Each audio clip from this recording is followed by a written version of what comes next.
Graça e paz do Senhor seja com todos.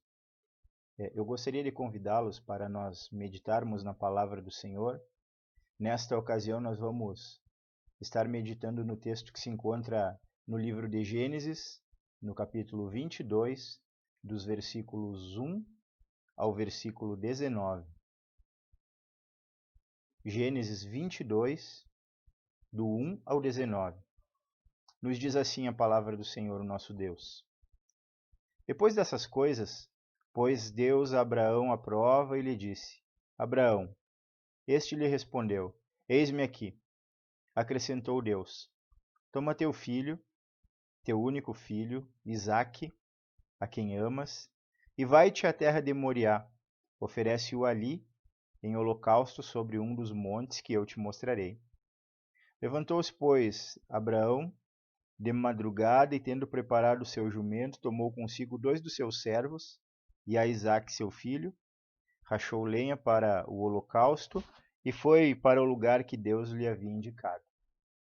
Ao terceiro dia, erguendo Abraão os olhos, viu o lugar de longe. Então disse a seus servos: Esperai aqui com o jumento, eu e o rapaz iremos até lá, e havendo adorado, voltaremos para junto de vós. Tomou Abraão a lenha do holocausto e a colocou sobre Isaque seu filho. Ele, porém, levava nas mãos o fogo e o cutelo.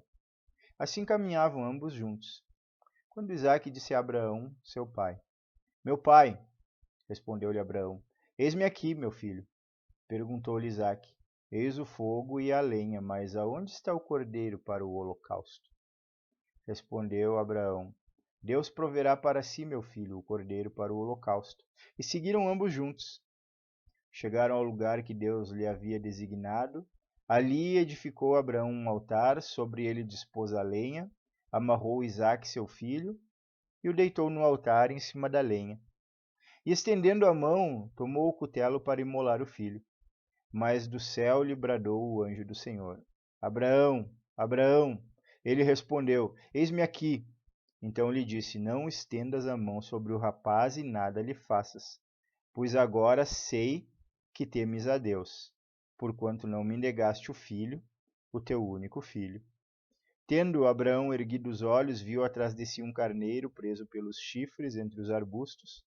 Tomou Abraão o carneiro e o ofereceu em holocausto em lugar do seu filho. E pôs Abraão por nome aquele lugar: O Senhor proverá. Daí dizer-se até o dia de hoje: No monte do Senhor se proverá. Então do céu bradou pela segunda vez o anjo do Senhor a Abraão, e disse: Jurei por mim mesmo, diz o Senhor, porquanto fizeste isso e não me negaste o teu único filho, que deveras te abençoarei, e certamente multiplicarei a tua descendência como as estrelas dos céus e como a areia na praia do mar. A tua descendência possuirá a cidade dos seus inimigos. Nela serão benditas todas as nações da terra, porquanto obedeceste a minha voz. Então voltou Abraão aos seus servos e juntos foram para Berseba, onde fixou residência. Vamos, neste momento, orar ao Senhor?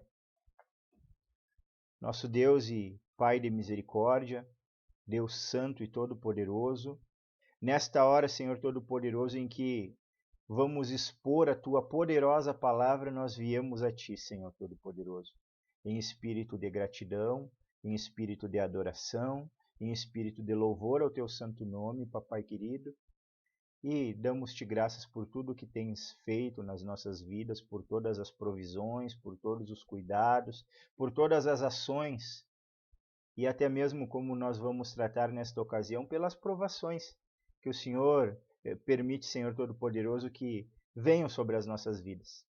Eu quero pedir ao Senhor que o Senhor esteja tratando conosco por meio da tua palavra, esteja nos dando discernimento e ensinando, Pai querido, não apenas do nosso intelecto, mas do nosso espírito também, papai.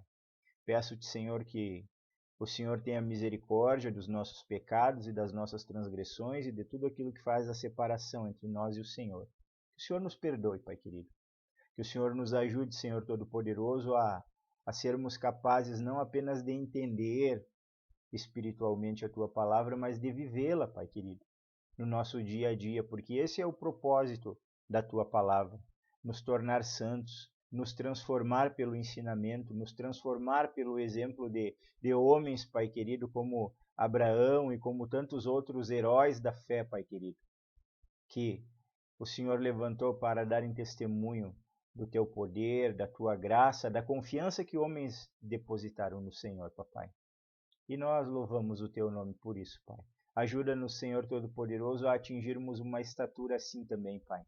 De homens e de mulheres, de servos de Deus, Pai querido, comprometidos com a tua verdade, Pai. Eu oro para que o Senhor abençoe cada pessoa que vai ouvir esta mensagem, papai. E eu oro, Senhor Todo-Poderoso, para que o Senhor abençoe o teu povo de maneira geral, principalmente aqueles que estão passando por esta hora, Pai, de provação, de luta, Senhor, de dificuldade, Senhor.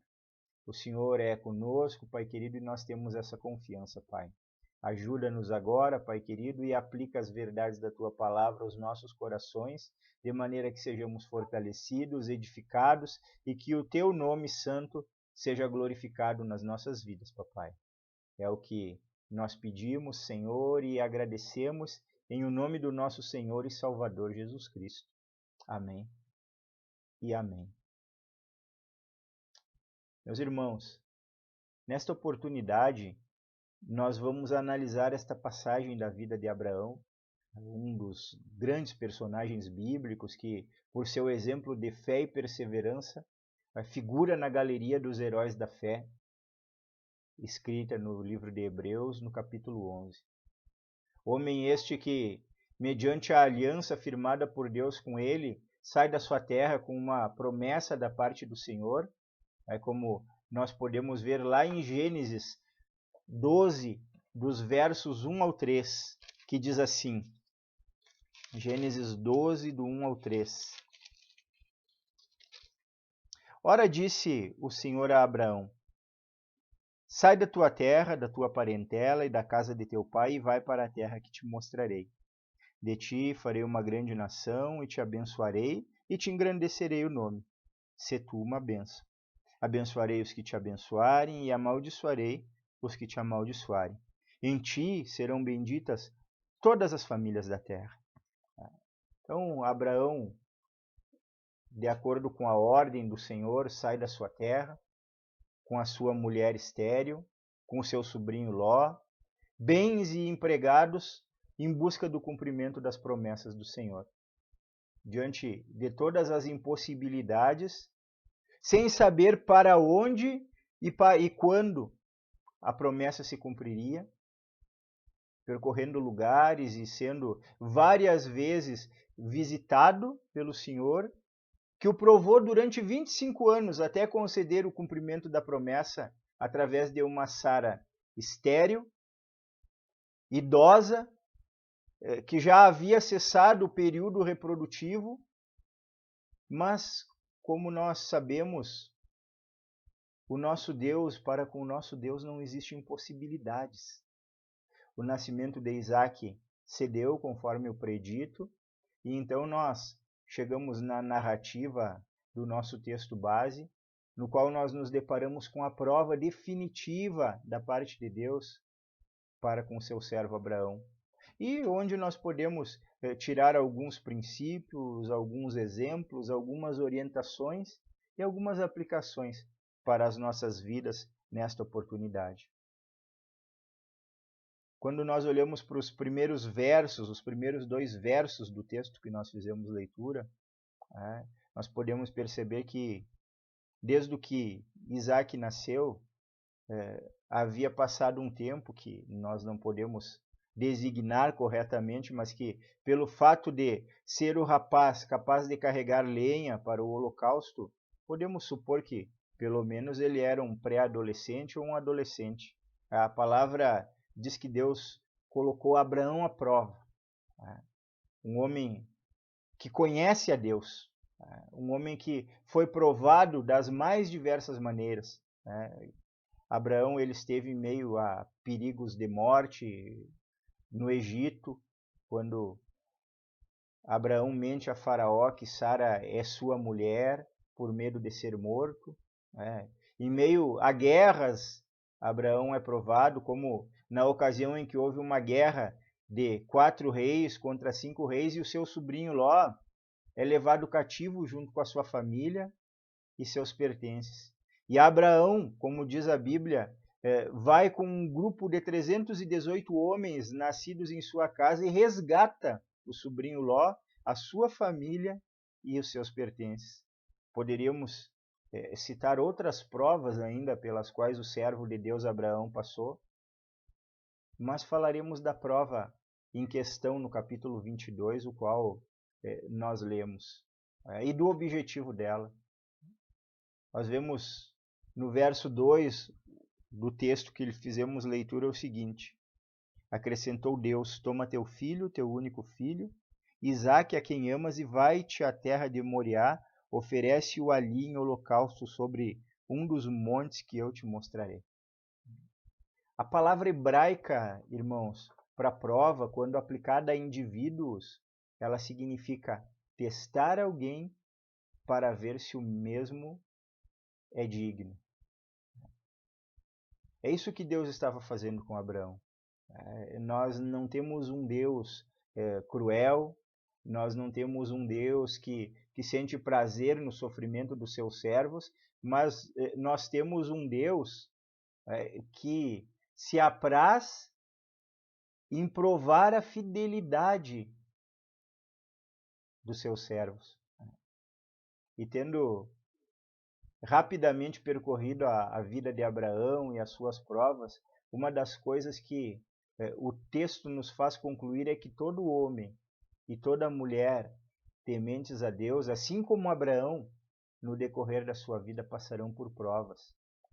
Para que sejamos cristãos maduros, cristãos como cristãos precisam ser, nós devemos de ser provados, precisamos ser provados. E fomos alertados por isso nas Escrituras. Por exemplo, o Senhor Jesus, na sua última ceia com seus discípulos antes da sua morte, lá em João capítulo 16 e verso 33, ele diz: no mundo tereis aflições, mas tende bom ânimo, eu venci o mundo. Tiago, na sua carta, nos escreve também a respeito da importância das provações na vida daqueles que servem a Deus. Tiago diz assim, capítulo 1 e verso 2 da sua carta, até o verso 4. Meus irmãos, tende por motivo de toda alegria o passardes por várias provações, sabendo que a aprovação da vossa fé, uma vez confirmada, produz perseverança. Ora, a perseverança deve ter ação completa para que sejais perfeitos e íntegros e em nada deficientes. Ou seja, o objetivo da prova da nossa fidelidade é o nosso crescimento, é o desenvolvimento de perseverança nas nossas vidas, é a maturidade cristã. Se nós não assimilarmos, se nós não entendermos essa realidade para as nossas vidas, irmãos, sempre que uma prova de Deus vier sobre as vidas dos cristãos, ao contrário deles ficarem felizes, porque o Senhor está proporcionando crescimento para suas vidas, e isso envolve todos nós, o Senhor nos prova, está promovendo maturidade. Ao contrário de ficarmos felizes, então, por estarmos crescendo, por estarmos nos tornando mais semelhantes a Cristo, ficaremos tristes por estarmos sendo tirados da nossa zona de conforto. E isso não é bom para nós, por isso precisamos, olhando para a vida de Abraão, entendermos qual é o propósito das provações na vida de qualquer servo de Deus. Outro aspecto que nós devemos de considerar da prova de Abraão diz respeito ao teor da prova. Abraão foi provado naquilo que ele mais amava, o seu filho. Quando nós olhamos para a revelação completa e sabemos que era apenas uma prova, que Isaque, afinal de contas, não foi oferecido em sacrifício. Parece uma prova sem sentido, uma prova sem significado. Mas quando nós consideramos o homem Abraão naquela ocasião, no tempo, na história, essa foi a grande prova de fidelidade. O único filho, a promessa que Deus havia feito para ele em relação a uma grande nação que se formaria através dele, por meio de um descendente nascido da sua semente. Mas muito acima das questões de descendência ainda está a questão pessoal, a questão individual, de que Deus pediu a pessoa do seu filho. Como Abraão compreenderia essa questão? Será que Abraão ele teria um equivocado sentimento de posse, como muitas vezes nós vemos ocorrendo em meio à nossa geração? Porque quando nós falamos de cristãos dos nossos dias e dos nossos tempos, é assim que alguns cristãos contemporâneos agem e pensam, com um sentimento de posse. As pessoas referem-se àquelas propriedades que têm e até mesmo aos familiares e aqueles que foram cuidados, concedidos a eles para o seu cuidado, como o meu carro, a minha casa, o meu filho. O que, de certa forma, e num certo sentido, porque Deus nos concedeu para que nós cuidássemos. Agora, por um outro sentido e num outro aspecto, nem a vida que nós possuímos nos pertence, irmãos. Paremos para refletir a esse respeito. Mas tudo, inclusive a nossa vida, pertence ao Senhor.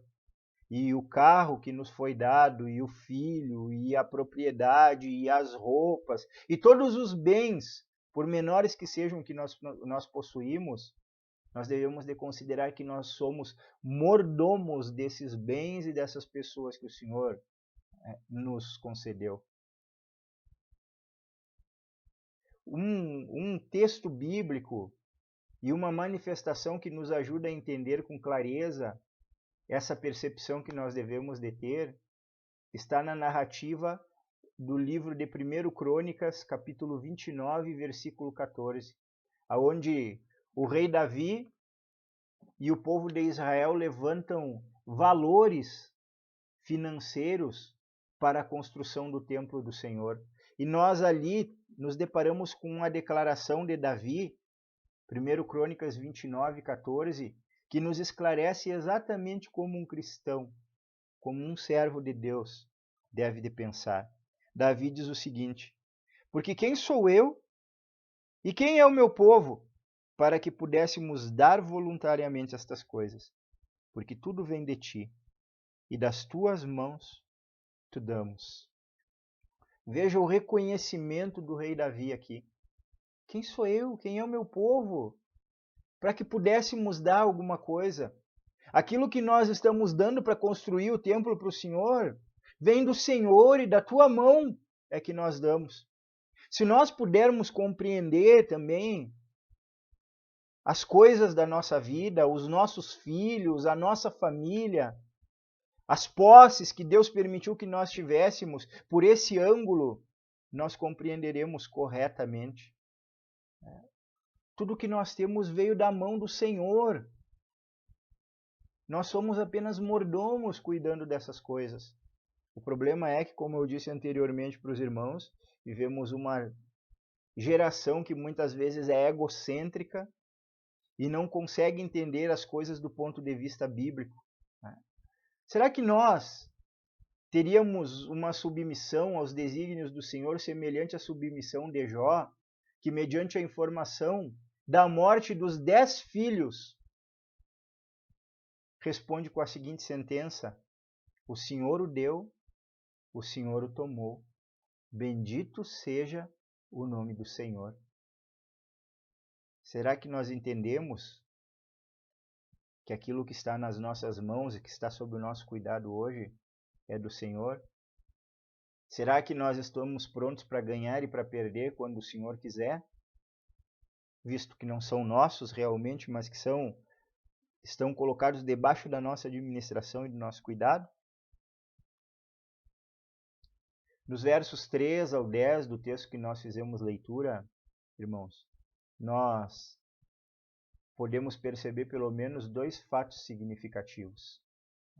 Primeiro, Abraão resignou-se diante da ordenança de Deus. O verso 3 nos diz assim, irmãos: Gênesis 22, 3: levantou-se, pois, Abraão de madrugada e tendo preparado seu jumento, tomou consigo 2 dos seus servos e a Isaque seu filho. Rachou a lenha para o holocausto e foi para o lugar que Deus lhe havia indicado. Nós não vemos uma discussão, nós não vemos uma reclamação, nós não percebemos uma oração de Abraão pedindo para o Senhor: Senhor, tem misericórdia. Senhor, deixa eu te lembrar de uma coisa. O Senhor, foi o Senhor que me deu ele como descendente, foi o Senhor que me prometeu isso e aquilo por meio dele.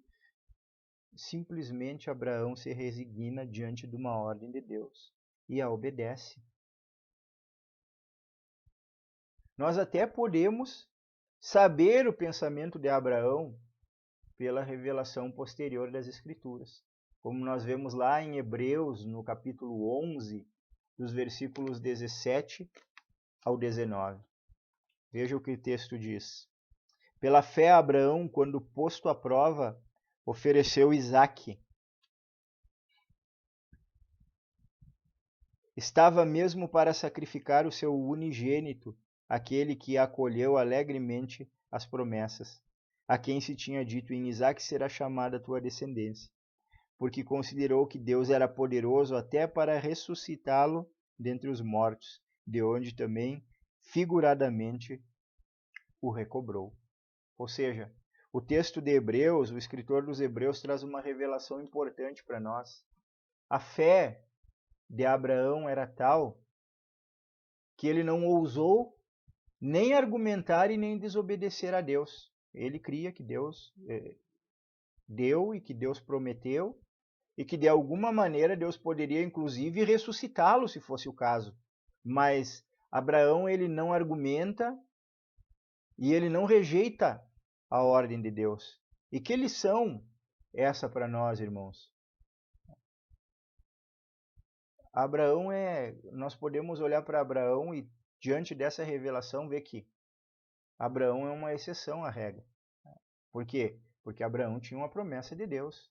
Abraão ouviu Deus dizer para ele que de Isaque nasceriam nações, reis. Então ele poderia confiar nesse fato. Deus é fiel e cumpre as suas promessas. Mas na maioria dos casos não é assim. Deus, irmãos, ele não tem compromisso com os nossos pensamentos, ele não tem compromisso com conceitos equivocados sobre a fé, porque muitas vezes nós nos deparamos com pessoas achando que fé é uma capacidade de fazer com que Deus mude de vontade, ou pensando que fé é um tipo de pensamento positivo que se nós pensarmos, acreditarmos com força, isso vai acontecer nas nossas vidas. A fé de Abraão estava baseada no fato de que Deus era todo-poderoso e aquilo que Deus prometeu ele ia cumprir. Em relação a nós devemos de basear a nossa fé também, sabendo que as nossas vidas elas estão nas mãos do Senhor. As circunstâncias da nossa vida, as provas pelas quais Deus nos expõe, elas têm um propósito e um objetivo. E Deus, aquilo que Ele nos dá, Ele pode nos tomar, ou Ele pode por algum momento nos privar, ou por algum tempo nos privar de algo, porque é dele. Então nós devemos de crer e termos essa mesma resignação desse Filho de Deus, entendendo que nós não estamos aqui passando por situações apenas para essa vida, mas situações que apontam para o futuro, para a eternidade com Deus. Esse é um dos grandes problemas da nossa geração, é que nós nos apegamos à existência nesse mundo e às coisas desse mundo como se fosse a única coisa que existisse, sendo que a grande realidade de nossas vidas está no futuro, na eternidade com Deus. Não percamos de vista a eternidade e aceitemos as provas e desígnios de Deus com uma resignação semelhante à de Abraão. Mas quando nós continuamos olhando para o texto, irmãos, o relato ele vai se desenrolando, né, apresentando particularidades do texto, falando a respeito da lenha, falando dos 2 servos, falando do caminho percorrido, até chegar ao momento derradeiro, o momento do sacrifício, e nos revela 2 fatos importantes. Primeiro, a submissão e a obediência de Isaac. Pois um jovem que é capaz de carregar lenha por uma certa distância, será que não seria capaz de se livrar de um ancião de aproximadamente 110 anos de idade? Podemos tomar Isaac não apenas como um exemplo bíblico de submissão e de obediência de filhos para com pais, mas também podemos aplicá-lo à questão que relaciona as provas que Deus propõe sobre as nossas vidas. Porque se Abraão estava sendo provado, também Isaac, nesse momento, foi provado na sua obediência ao seu pai, na sua submissão, na sua resignação. E quando isso se aplica a nós, irmãos? E se for o propósito de Deus nos expor a uma situação que nos leve ao martírio, qual seria a nossa atitude? Nós devemos de estar prontos, pois ainda hoje irmãos nossos são expostos à morte em países muçulmanos e países de regime comunista. Por que nós não podemos sê-lo? Devemos estar prontos também a aprender com Isaac. Posteriormente, irmãos, quando nós olhamos para os versos 11 a 18, nos versos finais nós vemos o desfecho da prova, né? A resposta de Deus, a atitude de obediência a Abraão. No verso 12 nós vemos uma afirmação curiosa. Veja o que o texto diz. Então lhe disse: não estendas a mão sobre o rapaz e nada lhe faças, pois agora sei que temes a Deus, porquanto não me negaste o filho, o teu único filho. Aqui é o anjo do Senhor falando. O anjo do Senhor é uma manifestação do próprio Deus, uma teofania. Agora a questão é, acaso Deus não sabia o que Abraão ia fazer? Se Deus é onisciente, se Deus conhece o final antes mesmo do início, se Deus conhece tudo a respeito do mundo, a resposta correta é sim, Deus sabia. Mas nós precisávamos saber. As gerações depois de Abraão precisavam saber, como um testemunho de fidelidade, que existiu um homem temente a Deus, que sendo grandemente provado, passou pela prova e foi vitorioso, obtendo o cumprimento da promessa de Deus. Para que, quando nós estivermos passando por provas, nós possamos olhar para homens como Abraão e sermos consolados por Deus. Lembrando sempre que nosso primeiro exemplo de consolo é Cristo, que morreu por nós e que entregou a própria vida pelas nossas vidas.